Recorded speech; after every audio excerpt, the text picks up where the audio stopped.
Yo guys, papakainin nga pala natin yung beak natin ng ganito. Bale, itong beak na to, 19 heads to. Woo! Kaya kayo. Huwag kayong matakot.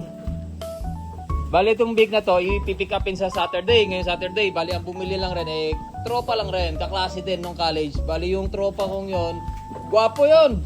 Tanga na, matalino rin yan, kaya lang, lagi nangungopya sa akin.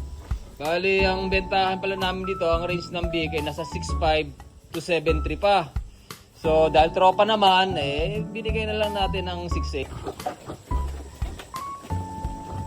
Eto na nga guys, tuloy-tuloy yung pagkukondisyon natin ng mga beak. Bali, kailangan at least 2 weeks natin siyang ikukondisyon or hindi bababa ng 2 weeks. Dahil nga medyo malamig dito sa lugar namin at medyo maulan-ulan at umaampias, kailangan natin lagyan nito mga cover sa paligid para kahit paano hindi lamigin yung mga beak natin at hindi magtae. Sinabay na rin natin paglilinis guys kasi medyo masailanta itong mabiik. Kapag medyo madumi yung kapaligiran nila, mabilis lang magtae lalo na medyo basa. So kailangan natin linisin to at patuyuin para maintain rin yung mga dumi nila na matitigas na at hindi sila magtae na. Bukod sa kompleto na ng vaccine to, kompleto na rin ng iron at B-complex at nakapagpurga na rin tayo.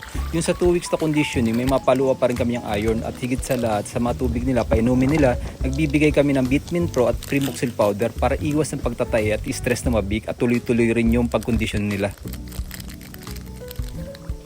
That's all for today's guys. Thank you so much for watching and please follow and share and happy farming!